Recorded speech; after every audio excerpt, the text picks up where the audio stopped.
Halo, halo, assalamualaikum warahmatullahi wabarakatuh. Bagaimana, masih sempat gabung dengan kita di forum News Network dan ngobrol di dapur redaksi forum News Network, forum News Network, yakni off the record. Apa Anda sekarang sudah berada di lapangan atau bersiap-siap untuk unjuk rasa di lapangan? Ini saya tahu sebagian besar dari berbagai elemen ini akan turun ya hari ini. Tidak hanya di Jakarta dan kota-kota besar, bahkan sampai ke kota-kota kecil lainnya. Tapi tentu saja kami akan mengawal Anda dalam program membaca berita di balik berita Off the Record News Network bersama saya, Hirs Buna Arif. Dan saya Agi Beta, terima kasih Anda terus setia bersama kami di dapur redaksi Off the Record. Tentunya kalau para orang tua ikut turun, seumuran saya dan Mas Hersu itu dalam rangka mengawal anak-anak mahasiswa kita ya, Mas Hersu, karena mereka adalah kita juga kan. Tapi banyak juga purnawirawan senior, bahkan lebih senior kita masih aktif turun unjuk rasa, banyak juga. Gitu. Iya, itu kalau itu mengawal cucu-cucu mereka. Mas. Ya. Oke. Dan hari ini memang rencananya akan terjadi unjuk rasa besar-besaran, BEM seluruh Indonesia juga akan turun, kemudian elemen-elemen lain juga akan turun ya, Mbak Agi, itu nanti akan jadi pembahasan kita semua juga. Kemudian juga soal perkembangan terbaru tetap kasus Sambo ya, Sambo ini bagaimanapun terus kelihatannya bakal masih stripping ya, sampai kita nggak tahu sampai kapan ini, karena perkembangan terbaru ini kan disebutkan ada 3 Kapolda sebenarnya yang terlibat dalam skenario palsu dari Ferry Sambo ini, dan apakah ini mereka nanti juga akan jadi bagian dari yang terkena hukuman disiplin atau bahkan pidana, kita tidak tahu. Tapi karena sekarang ini katanya sedang didalami oleh tim khusus gitu ya, Mbak Agi. Dan yang lain saya kira perkembangan Pak Letnan Kolonel Purnawirawan Mubin yang tewas dibunuh oleh siapa sih nama Indonesia-nya saya lupa, saya ingatnya namanya Aseng Panggilannya Aseng, namanya adalah Henry Hernando kalau tidak salah. Henry Hernando siapa itu ya, tapi kita panggil Aseng saja ya, mungkin lebih mudah ya, gampang diingat gitu. Itu kemarin sudah berlangsung rekonstruksi, dan ternyata begitu dari hasil rekonstruksi ini cukup sadis ya, Mbak ya. Tadi saya menyimak keterangan dari pengacaranya, ternyata semula kalau disebutkan cuma 5 tusukan kalau nggak salah ya, terus sekarang ternyata dari rekonstruksi dan juga dari CCTV yang ditemukan gitu, yang dibuat slow motion, itu kelihatan sekali terjadi dia penusukannya sampai 18 kali. Ini kayak orang kalap bener ya melakukan peristiwanya. Ini kemarahan yang luar biasa gitu. Kalau orang yang hanya mungkin faktor ketidaksengajaan mungkin sekali 2 kali aja gitu, seperti membela diri, ini lalu sampai 18 kali, ini ada kemarahan yang sangat dalam gitu ya. Iya. Oke, saya kira saya sih usul 3 itu, tapi mungkin menurut Anda ada topik lain yang layak kita perbincangkan? Iya, saya rasa itu ya Mas Hersu, dan juga mungkin itu nanti akan menyangkut kepada keberadaan Ibu Putri, karena Ibu Putri ini Sambo ya, karena ini masih rame terus concern dari pemirsa mengenai soal ketidakadilan dari tidak ditahannya Ibu Putri ini, terus kemudian dibandingkan dengan nasib ibu-ibu yang lain, komentar-komentar para netizen gitu ya. Nah, itu lucu-lucu, Mbak. Lucu-lucu, sarkas ya, tapi menurut saya lucu tapi sarkas gitu. Nah, memang ini terkesan bahwa Putri Chandrawati ini memang bukan putri biasa ya. Oke, kita mulai dari mana dulu? Saya kira soal unjuk rasa ya, yang terjadi ya. Ya, kemarin terjadi sudah mulai sejak kemarin terjadi berbagai, bahkan beberapa hari sebelumnya kalau di wilayah Indonesia Timur, di Makassar, di Gorontalo dan sebagainya.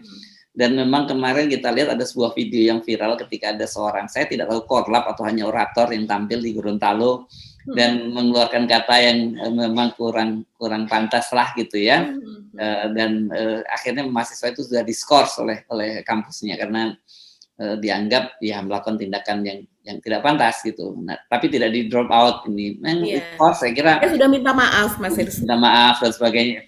Bukan berarti karena seperti harus disampaikan Pak Jokowi bahwa kalau unjuk rasa silakan, tapi sampaikan dengan cara yang baik.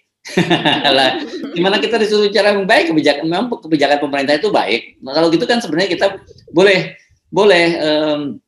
menaikkan harga BBM tapi sampaikan dengan cara yang baik. Artinya apa ya? Jangan dinaikkan BBM-nya itu. Kan gitu.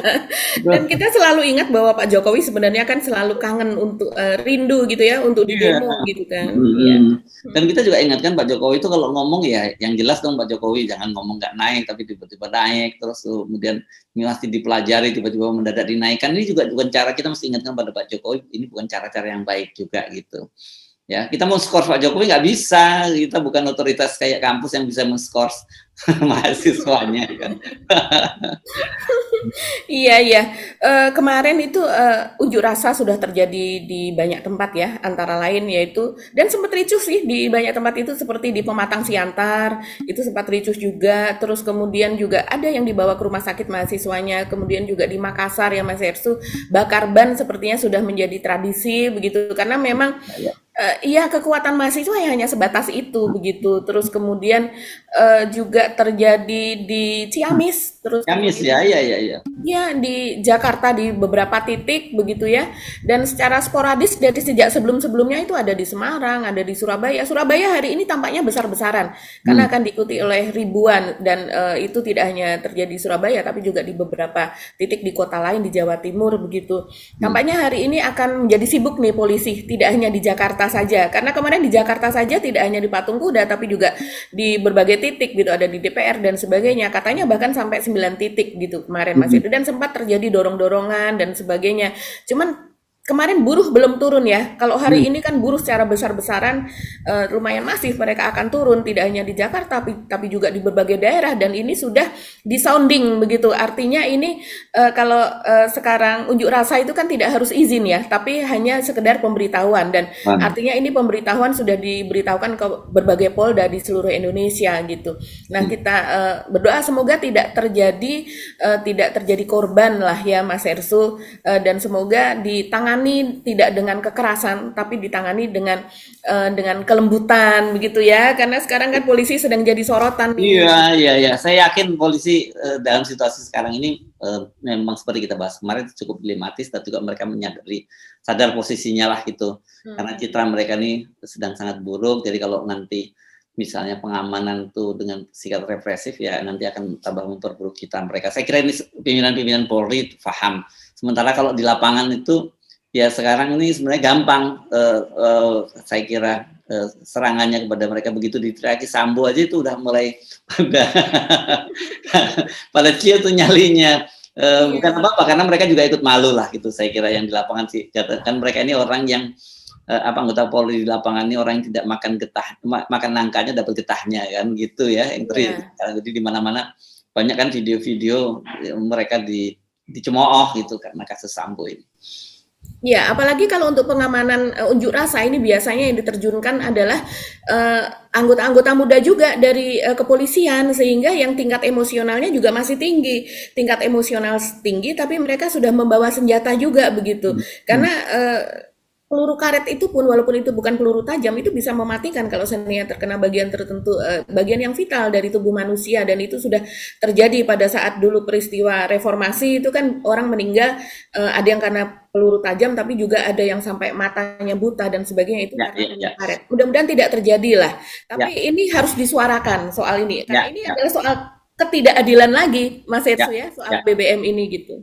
Jadi selamat berunjuk rasa karena ini bedanya nih kalau unjuk rasa ini dijamin oleh konstitusi kan mengeluarkan pendapat pernyataan baik secara lisan maupun tulisan dan juga ini unjuk rasa ini bagian dari yang dijamin konstitusi kan apalagi kata Pak Jokowi kan sekarang ini negara di demokrasi negara kita demokrasi orang boleh lah berekspresi ngomongin 3 periode aja kata Pak Jokowi boleh padahal sebenarnya enggak karena itu melanggar konstitusi gitu ya dua hal yang berbeda loh ya sebenarnya yang satu dijamin oleh konstitusi yang satunya lagi melanggar konstitusi jadi saya kira yang tidak ada alasan buat para petugas keamanan di lapangan untuk melarang apalagi bertindak represif terhadap para pelaku unjuk rasa.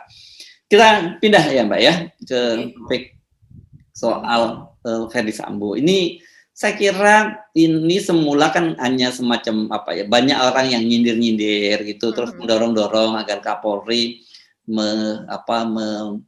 memeriksa lah Kapolda Metro Jaya Irjen Pol Fadlil Imron gitu ya berkaitan dengan kasusnya Ferdy Sambo, dan kita ingatkan yang kasat mata pada waktu itu di lapangan ya diperlukan Teletabis ya ketika Pak Fadil Imron bertemu dengan Pak Ferdy Sambo ya. Pada waktu itu orang juga mendorong pastinya sejak awal ini kudunya Pak Fadil Imron sudah diperiksa. Kenapa? Karena bagaimanapun ini peristiwanya terjadi di wilayah wilayah kekuasaannya Pak Fadil Imron, dan itu di Polres Jakarta Selatan. Tentu saja para penyidik ini pastilah melaporkan kepada Pak Fadil Imron ya, Polres Jakarta Selatan, Kapolresnya dan sebagainya. Karena itu pada waktu banyak yang mempersoalkan kenapa Pak Fadil Imron kok tidak diperiksa, karena biasanya dalam tradisi kalau katakanlah di TNI kalau ada kesalahan anak buahnya itu 2 tingkat ke atas itu akan kena diambil tindakan.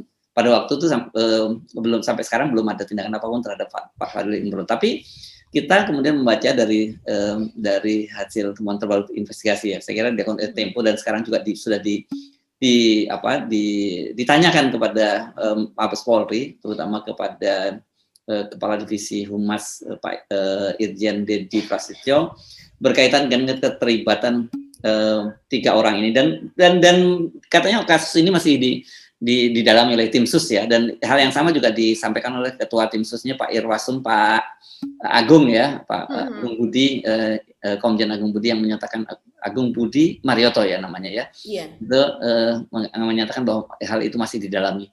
Dalam artian didalami itu sebenarnya sudah, kalau dalam pengertian polisi apa biasanya sudah sedang dicari fakta yang lebih dalam gitu ya. Kalau tidak kan biasanya langsung ditolak, enggak itu enggak ada urusannya seperti itu. Kalau ini sebutkan didalami gitu ya Mbak Agia. Iya, kalau kita melihat situasinya sepertinya sebetulnya mereka sudah tahu begitu ya, bahwa memang seharusnya Fadil Imran ini memang diperiksa begitu, sehingga pernyataan kepada wartawan ketika ditanyakan hal itu mengatakan bahwa sedang didalami, artinya sedang ongoing gitu ya, on proses gitu. Nah, ini menjadi menarik ya Mas Hersu, karena berdasarkan kalau saya baca di berbagai media ini, terutama yang mengawali ini adalah Tempo, dia melakukan investigasi dan kemudian ternyata memang pelukan Teletabis itu berasal dari telepon dari Sambo sebelumnya begitu. Jadi beberapa saat setelah terjadi pembunuhan terhadap Yosua tersebut, dia menelpon kepada Fadil Imran gitu, Kapolda Metro Jaya, dan kemudian Kapolda Metro Jaya ini menyambangi Sambo di kantornya begitu. Itu terjadi pada tanggal 13 Juli, dan sesudah itu ternyata Pak Fadil Imran ini kemudian menghubungi koleganya, para 2 orang Kapolda, yaitu Kapolda Jawa Timur Pak Irjen Niko Avinta, dan juga Kapolda Sumatera Utara yaitu Pak Irjen Pancaputra Simanjuntak begitu. Dan mereka kemudian, yang menarik sekali Mas Hersu dari investigasi ini adalah ini investigasi mewawancarai 2 orang petinggi dari kepolisian ya, tapi tidak disebutkan namanya, tapi mereka memberikan informasi begitu. Nah, terus kemudian yang menarik adalah mereka itu bertemu di kantor Polda Metro Jaya, 3 orang Kapolda ini begitu. Jadi artinya Pak Fadil Imran sebagai tuan rumah lah di situ ya, bertemu di kantor Polda Metro Jaya beberapa hari kemudian, dan kemudian pertemuan itu adalah atas inisiatif pensiunan pimpinan Polri. Nah, ini yang kemudian mungkin Mas Hersu ingat, ini ada kakak asuh begitu ya di Satgasus, kakak asuh disampaikan oleh staf penasihat ahli Kapolri bidang politik ya waktu itu, Profesor Muradi ya, menyatakan bahwa yang di atasnya Ferdy Sambo itu bukan penguasa utama di kekaisaran itu, tapi masih ada kakak asuh gitu kan disebutnya ya. Iya betul, jadi ternyata masih ada kakak asuh. Kakak asuh itu baik itu secara hierarki di Polri maupun kakak asuh dulu ketika masih di Akademi Kepolisian, mungkin begitu maksudnya begitu. Jadi kakak asuh itu memang ada beberapa. Nah, kalau dalam hal ini pertemuan dari 3 Kapolda itu adalah atas inisiatif pensiunan pimpinan Polri. Nah, ini siapakah pensiunan pimpinan Polri tersebut? Dan ternyata mereka itu adalah penasehat di Satuan Tugas Khusus Merah Putih. Jadi mereka adalah penasehat di Satgasus yang selama ini kita persoalkan dan sudah dibubarkan ya oleh Pak Listio Sigit begitu. Dan kemudian ketiga nama dari Kapolda ini juga kalau kita melihat itu masuk ke dalam struktur dari konsorsium ya Mas Hersu, konsorsium 303 waktu itu ya, chapter ya yang saya sebut sebagai spider analitik itu ya, yang waktu itu yang ada kekaisaran konsorsium 303 yang dipimpin oleh Ferdy Sambo itu ya. Ya. Iya, betul sekali gitu. Dan jadi ada semacam jaringan gitu kan, jaringan besar dari kekaisaran Ferdi Sambo yang juga disebutlah ini ada mabes di dalam mabes, ada raja di dalam mabes dan sebagainya, di mana tentu saja yang menjadi raja tersebut adalah Ferdi Sambo tersebut, sehingga dia memiliki jaringan. Nah, dari Ferdi Sambo menelpon Kapolda Metro Jaya, kemudian Kapolda Metro Jaya menelpon kolega memberitahu koleganya yaitu Kapolda Sumut dan Kapolda Jatim, ini saja kan sudah memperlihatkan betapa jaringan itu sangat kuat gitu sampai ke daerah-daerah. Itulah yang mungkin dikatakan kalau saya melihat apa yang dikatakan oleh Pak Mahfud ketika itu. Pak Mahfud mengatakan bahwa ada polisi-polisi dari daerah sampai ke Jakarta untuk ikut untuk ikut melindungi dari kasus Ferdi Sambo ini, dan kemudian mereka ikut melakukan semacam propaganda bahwa Ferdi Sambo ini tidak bersalah, dan ternyata itu berdasarkan investigasi ini kemudian mereka itu yang diberitahu oleh Pak Fadil Imran ini, para Kapolda ini kemudian menyebarkan cerita tersebut, Mas Hersu. Jadi menyebarkan cerita tersebut mengenai yang sekarang sudah di SP3 ya, mengenai pelecehan yang terjadi pada Ibu Putri Sambo dan terjadi tembak-menembak dan sebagainya, sehingga supaya orang terbentuk framing sepertinya seperti itu yang dimaksudkan, sehingga bahwa Ferdi Sambo ini adalah korban gitu. Mereka menginginkan hal seperti itu. Tapi kalau seandainya kita melihat lagi keterlibatan dari Kapolda Metro Jaya Fadil Imran dalam hal ini mungkin lebih besar lagi ya Mas Hersu, karena ini memang terjadi di wilayahnya. Pak Budi Herdi yang sebagai Kapolres Jakarta Selatan saja sudah kena nih, sekarang kan sudah ada di dalam begitu.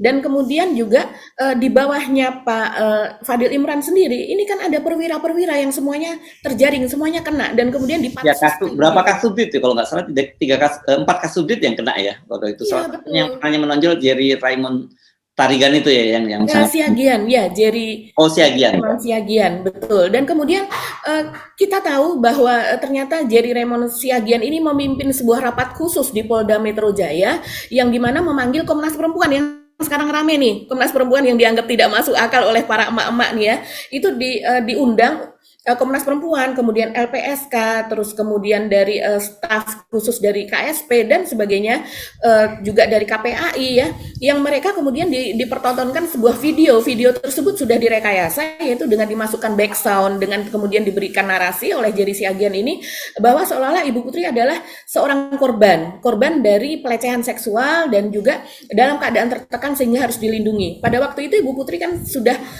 meminta perlindungan kepada LPSK. Jadi dalam hal ini adalah untuk menekan LPSK agar menerima permintaan dari si Ibu Putri begitu, dan kemudian ternyata ini juga kena sampai sekarang ke Komnas Perempuan yang dimana mati-matian membela Ibu Putri berikut dengan rekomendasinya kemarin yang kontroversial begitu Mas Hersu. Jadi ternyata memang betul sekarang terungkap gitu ya berdasarkan hasil investigasi tersebut bahwa para Kapolda yang di daerah pun bisa terlibat dalam hal ini begitu, tidak hanya yang berada di Jakarta.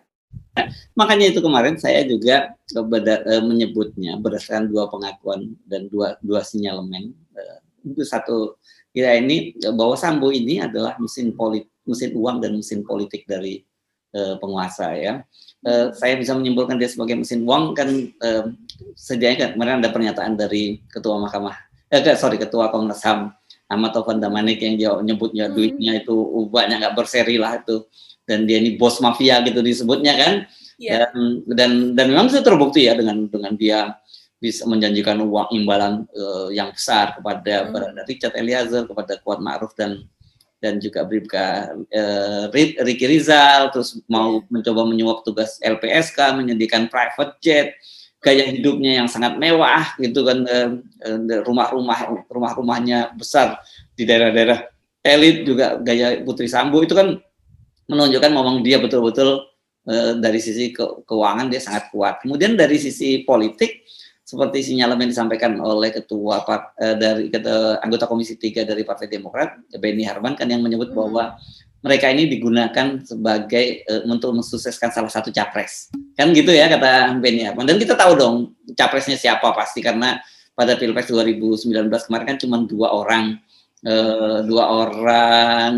capres saja yang berlaga. Dua pasang capres, maksudnya Pak Jokowi dengan Ma'ruf Amin, Pak Prabowo dengan Sandiaga Uno. Kan begitu. Nah, kemudian kalau dikaitkan dengan Satgasus ini merah putih, ini siapa ya yang mendirikan? Kan Pak Tito Karnavian gitu ya, komandan Satgasusnya adalah Idam Aziz. Dan setelah Pilpres menang, kemudian Pak Tito Karnavian dapat portofolio sebagai Menteri Dalam Negeri. Wah, ini kan sebenarnya Beni Harman itu cuma memberi clue, tapi kan kemudian kita bisa mengkait-kaitkan gitu ya. Kita tidak menuduh, tidak apa, cuman kemudian mengajak logic thinkingnya gitu, cara berpikirnya kan begitu. Kemana nih arahnya gitu. Oh ke sini, ini ke sini gitu. Kira-kira clue-nya itu. Jadi wajar kalau sampai sekarang pasti Anda banyak yang saya sebut sebagai gregetan, jengkel dan sebagainya melihat perkembangan kasus ini. Kelihatannya kok seperti bukan jalan di tempat, malah seolah mundur ke belakang kan, karena Ferdy Sambo tetap berkekuatan bahwa itu terjadi pemerkosaan. Sekarang clear mereka nyebutnya bukan pelecehan sosial, tapi bukan pelecehan seksual, tapi pemerkosaan terhadap Ibu Putri. Kemudian Ferdy Sambo ini orang banyak juga mengingatkan, termasuk Ketua Komnas HAM dia bisa bebas loh dengan konstruksi hukum yang dibuat lemah. Kan kemarin ditanya ketika kenapa kok tidak ada adegan menembak kepala dari belakang kan gitu, dan itu waktu itu kan Andirian Jayadi Direktur Tipidum menyatakan bahwa itu memang diberikan semacam keleluasaan bagi para tersangka untuk menyampaikan apa yang pengakuan mereka seperti apa.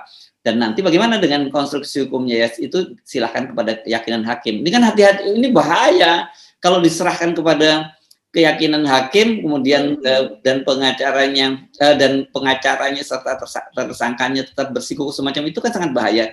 Kenapa nggak ada pembanding? Di sini kan semua kita bisa sebut gerombolan, meminjam istilah lagi Ketua Komnas HAM itu gerombolannya Ferdy Sambo, kecuali yang dia singkirkan Barada Richard ya, kelihatannya dia itu masih belum terkontaminasi oleh Ferdy Sambo, itu Barada Richard, tapi bisa aja dengan pengaruh dari Ferdy Sambo ini, meskipun dia di dalam tahanan bisa menjangkau itu Barada Richard. Jadi penting LPSK untuk melindungi dia. Sementara yang lainnya yang bisa kalau dikonfrontir ya Brigadir Yosua, namanya orang mati, gimana mau bisa membela diri kan gitu. Itu yang saya kira ini yang sekarang mulai bulat itu, dan sekali, tapi kalau saya tidak melihatnya bulat, tapi ini saya lihat betapa dikdayanya seorang Ferdy Sambo itu, bahkan ketika dia sudah ditetapkan sebagai tersangka, sudah dipecat dari polisi dan sekarang sedang banding, tapi tetap saja pengaruhnya itu masih sangat kuat.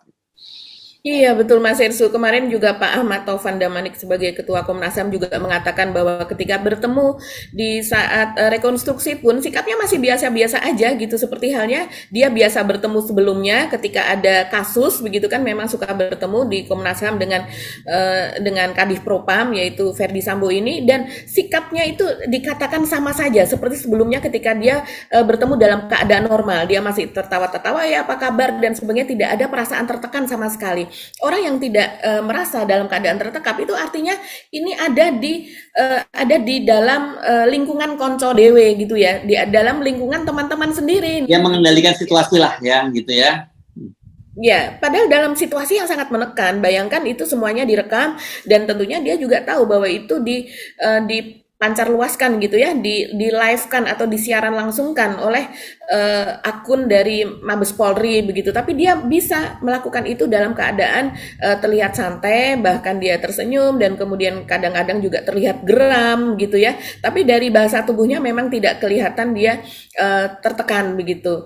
Nah ini Mas Hersu, dan kemudian juga itu tadi yang mengenai pertemuan antara 3 Kapolda yang ada di Jakarta itu yang diinisiasi oleh seorang pensiunan petinggi Polri. Tadi Mas Hersu mengatakan itu ada nama Pak Tito, mungkin Pak Idam Aziz gitu ya, karena memang Satgasus ini kan dibentuk di kala Pak Tito dengan ketua Satgasusnya yaitu adalah Pak Idam Aziz. Nah saya rasa kan Ferdy Sambo ini sudah dikaderkan pada saat itu bahwa next itu yang akan jadi ketuanya itu adalah Ferdy Sambo, karena dia diposisikan sebagai sekretaris lah di situ ya. Kita tapi kita tidak menyebut nama mereka ya, bahwa yang pertemuan dengan ketiga Kapolda itu bahwa mereka kita tidak artinya kita pasti mereka, Ya, bukan tapi gitu. pokoknya Tapi senior. Tapi kalau betul. kemudian dikaitkan dengan Satgasus kan, Dengan Satgasus. ya Nah, ini bicaranya kita ingin itu, mempertanyakan apakah ya, betul ah, mereka kalau seandainya ini dikaitkan dengan senioritas di Satgasus dan kemudian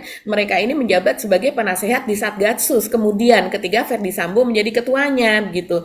Apakah dalam hal ini mengingat kedekatan juga Verdi Sambo dengan para senior ini, apakah Pak Tito dan Pak Idam Aziz itu yang kemudian juga ikut cawe-cawe begitu ya dalam membela kasus Verdi Sambo ini dalam mengamankan posisi dari Verdi Sambo. Tentu kita masih perlu klarifikasi dan saya rasa ini semoga ya akan bisa sampai ke sana. Siapakah ya. yang Jadi sebetulnya? sebenarnya Pak harus diakui Pak Listio Sigit itu meskipun sejauh ini udah bisa menetapkan Verdi Sambo, Putri Sambo sebagai tersangka, itu Pak Listio Sigit itu belum menguasai sepenuhnya ya medan pertempurannya ini ya. Kalau kita lihat ya, indikatornya yang sangat jelas adalah sampai sekarang belum ditahannya Ibu Putri Sambo itu dengan dalih apapun, dengan alasan apapun, itu menurut saya itu saya kira apa ya, itu menunjukkan betapa Pak Verdi Sambo ini masih punya bargaining position, punya tawar menawar kan.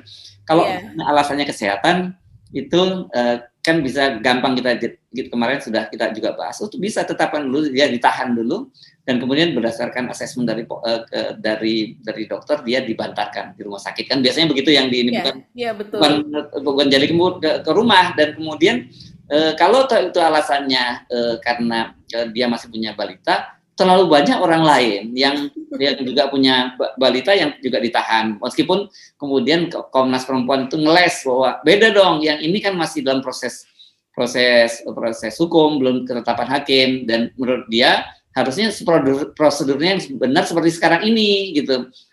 Kalau ada yang anak balita bertanggung jawab jangan ditahan. Nah, lu terus sekarang kemana aja gitu selama ini, banyak sekali kasus yang semacam itu gitu ya.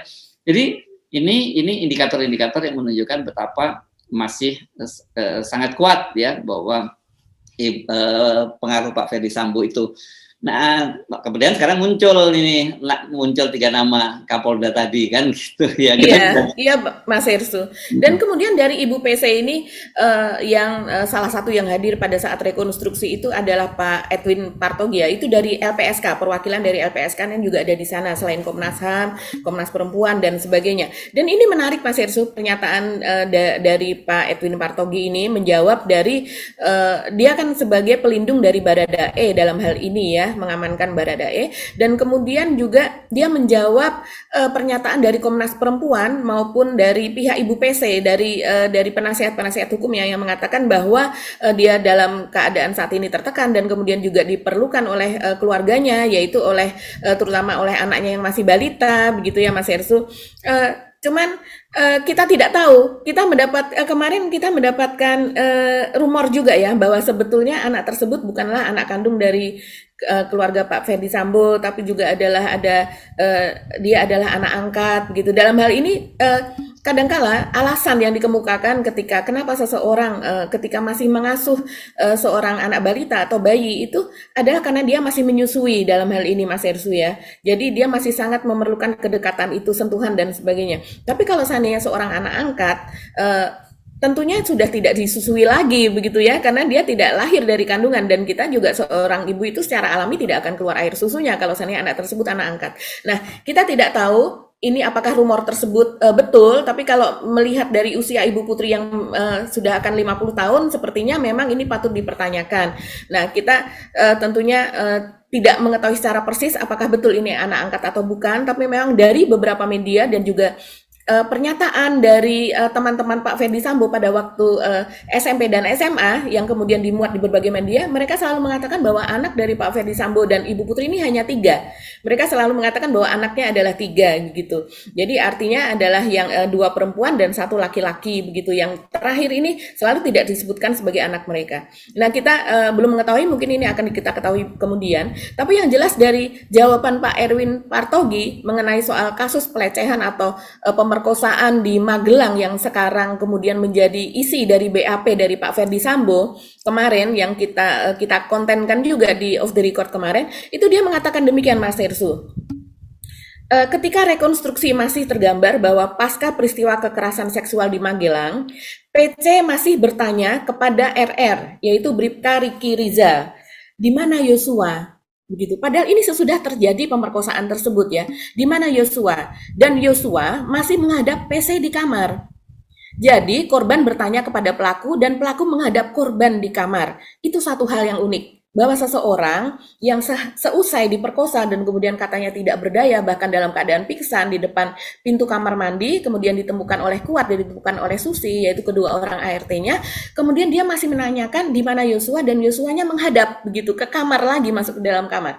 Terus kemudian menurut Pak Edwin, korban kekerasan seksual biasanya mengalami trauma luar biasa. Ya, ini mungkin berdasarkan pengalaman dia sebagai anggota LPSK ya. Tetapi yang terjadi pada PC, istri Sambo itu justru masih mencari terduga pelaku. Dan masih bisa ketemu dengannya di kamar. Jadi ya sulitlah untuk dipahami, kata dia. Selanjutnya dia mengatakan, kalau dalam konteks kekerasan seksual, bisa tinggal sama pelaku, itu sulit dipahami. Karena korban kan stres, trauma, depresi. Kok masih bisa tinggal serumah? Jadi menurut Pak Dun Partogi, biasanya secara spontan, si pelaku itu akan diusir dari rumah tersebut. Tapi ini dia masih tinggal serumah dan kemudian juga masih melakukan perjalanan bareng gitu ya ke Jakarta begitu. Dan kemudian Ibu PC ini kan istri jenderal, kalau telepon polisi, polisinya akan datang. Jadi dia tidak perlu melaporkan begitu ya sebagai tentu akan mendapatkan perlakuan khusus. Kalau dia menelpon polisi, polisi akan datang. Kalau polisi sudah datang kan bisa dilakukan visum segera. Nah, ini pendapat dari seorang ahli ya, pakar yang biasa bertemu dengan para korban sehingga minta perlindungan LPSK. Itu saja dia mengatakan demikian, banyak sekali kejanggalan sehingga apa yang dikatakan ini patut dicurigai sebagai pembohongan lagi, selain dari yang kemarin sudah di SP3 ini terjadi pembohongan lagi begitu. Dan kemarin kita ingat kan Pak Andirian Jadi menyebutkan bahwa ini dikelompokkan, pelaporan pelecehan itu dikelompokkan sebagai obstruction of justice ya. Nah kita belum tahu apakah kemudian ini juga dia masuk dalam kelompok itu, klaster itu gitu, karena Ferdi Sambo kan sudah ditetapkan sebagai juga obstruction of justice akhirnya kan. Iya, betul. Ya.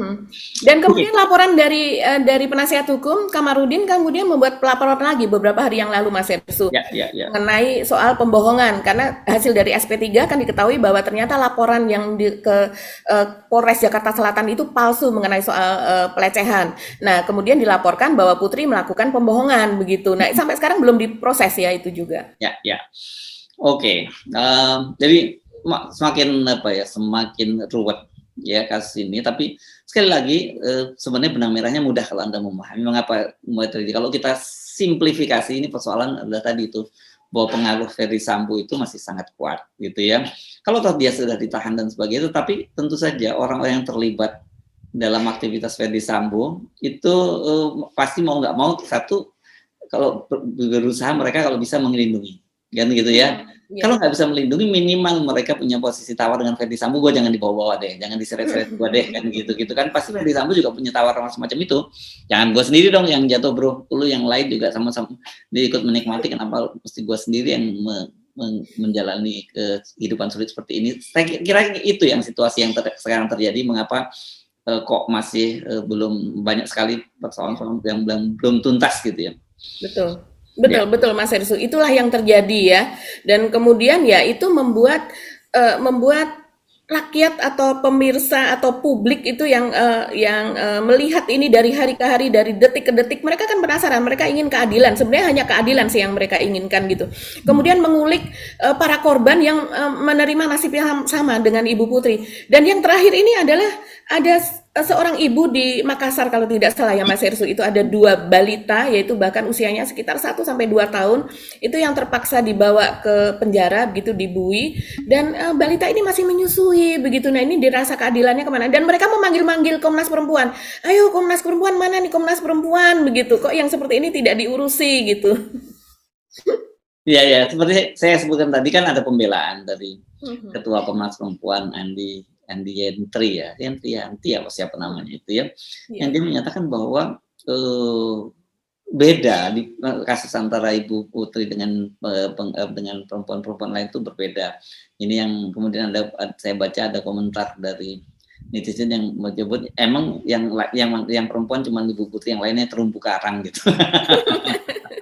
Ya, karena menurut dia bedanya apa? Karena ini masih dalam proses hukum, jadi yang lain sudah berkekuatan hukum tetap ya, jadi harus ditahan. Tapi coba kasus di Magelang kasus di Pekalongan ada seorang ibu yang menipu di toko elektronik, waktu itu belum punya kekuatan hukum tetap juga, kalau tidak seingat saya dia juga tetap ditahan.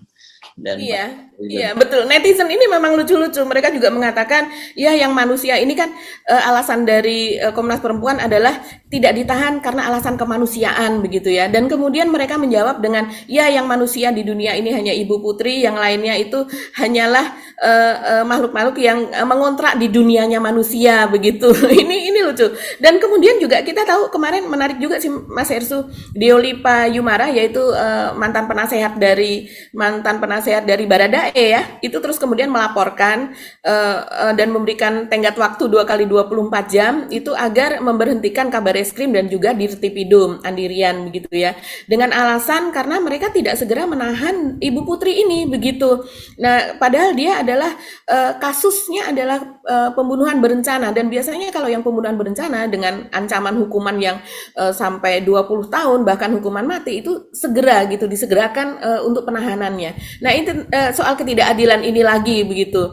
Ini menarik Mas Hersu. Ini banyak sekali yang tidak puas dan kemudian senang ketika Diolipa Yumara menginginkan agar Pak Kabar Eskrim dan Pak Dirtipidum ini agar diberhentikan oleh Pak Kapolri atau setidaknya ditinjau lagi kinerjanya mereka begitu. Oke, makin seru ya. Kita tadi janji ada topik lain ya. Tadi soal pembunuhan. Pak Mubin ya? Ya, pembunuhan Pak Mubin ya. Saya memang sejak kemarin saya penasaran dengan beberapa kenapa beliau ini mantan komandan Kodim kemudian mengundurkan diri, pensiun dini, dan kemudian kerja di Pertamina, dan saya mengontak salah satu teman beliau angkatan 82 gitu, karena beberapa di antara AKP 82 itu kan banyak juga yang jenderal yang sekarang turun tangan dia membantu Pak Mubin itu. Dia menjelaskan dia dalam situasi pada waktu itu jangan dibayangkan seperti sekarang, karena letkol komandan Kodim itu kehidupannya juga berat. Jadi ketika ada tawaran misalnya untuk kemudian waktu dikaryakan di Pertamina, itu memang cukup menggiurkan buat mereka. Pensiun dini ya Mas Hersu ya. Tapi kemudian pertanyaannya, mengapa nasibnya setelah pensiun dari Pertamina itu kemudian harus jadi sampai sopir apa ya, perusahaan itu ya? Iya, ini yang menurut saya juga saya jadi penasaran gitu. Tapi kita lihat ternyata ada putrinya juga yang disebut sebagai seorang hafizah ya gitu ya.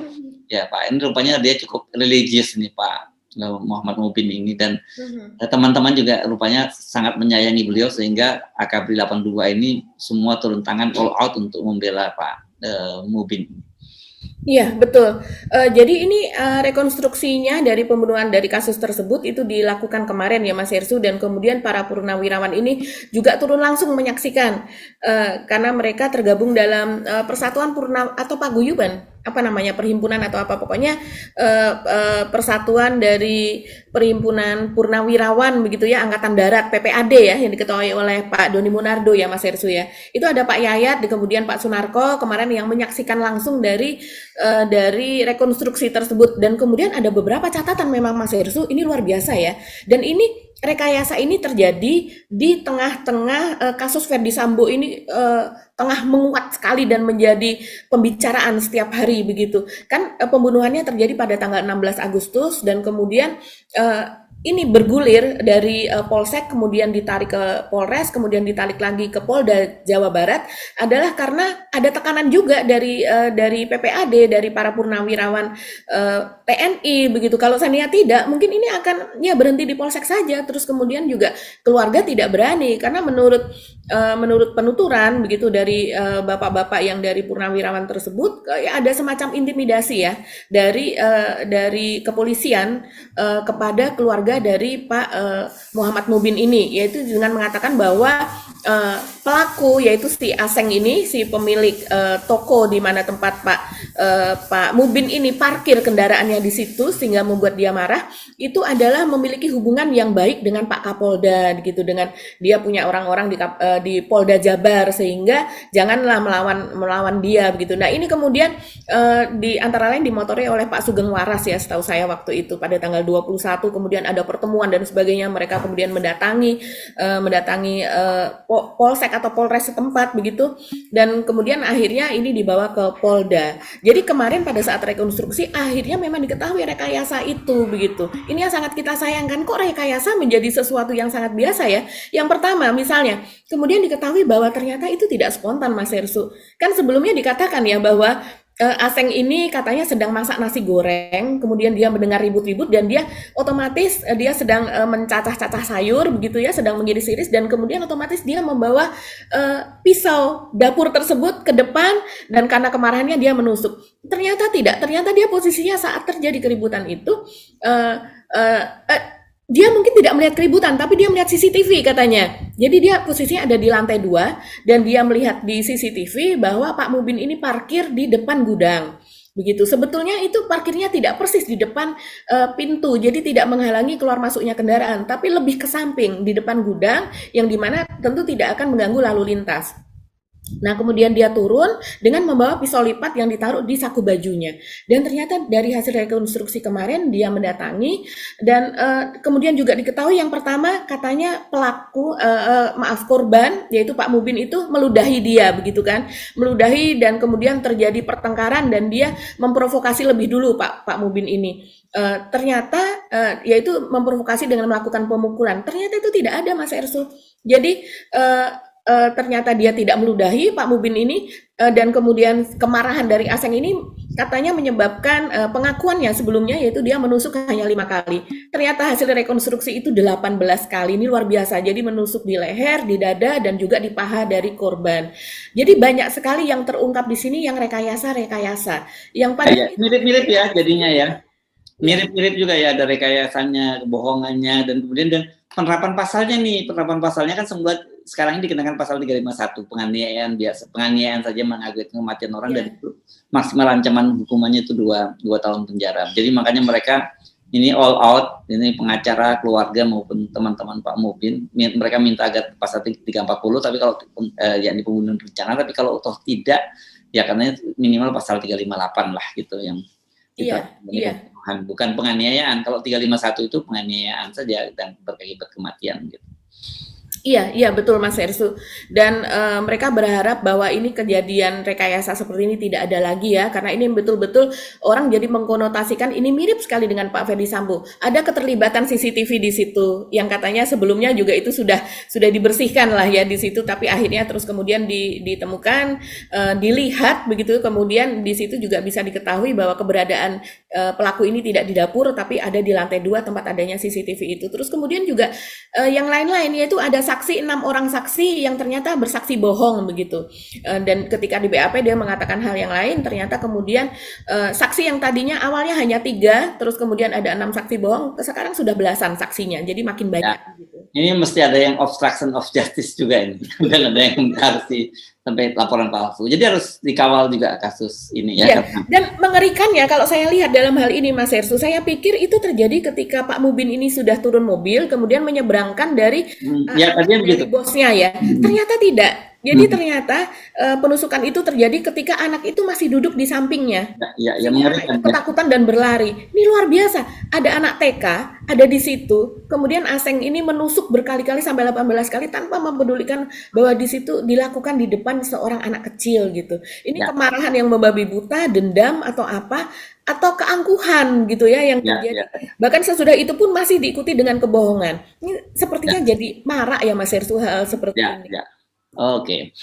Baik Mbak Agi, 3 topik kita bicarakan hari ini dan semuanya tone-nya itu memprihatinkan ya. Soal terutama semua lagi-lagi inti soal ketidakadilan sebenarnya intinya ya semua. Termasuk juga BBM ini kan soal ketidakadilan dan juga ada soal kebohongan, soal subsidi dan sebagainya gitu ya. Kita mesti mengakhiri perbincangan kita. tidak terasa ini sudah di ujung perbincangan. Dan kita akan ketemu lagi ya besok di hari apa, hari Selasa, jadi kita masih akan ketemu lagi di hari Rabu dengan topik-topik yang lain yang tentu saja tidak kalah hangatnya. Dan terima kasih untuk saran-saran dan juga doa-doa Anda, dan tentu saja kita inginkan feedback juga dari Anda. Anda bisa memberikan masukan kepada kami topik-topik apa yang harus kita bahas. Syukur kalau Anda juga punya data-data yang bisa kita pergunakan, dan tapi datanya itu bisa kita pertanggungjawabkan gitu ya. Iya Mas Ersu, kemarin ada yang menarik loh, ada yang ngasih komentar ke Mas Ersu dengan sweater yang disampirkan begitu, mengingatkan pada tokoh si Boy.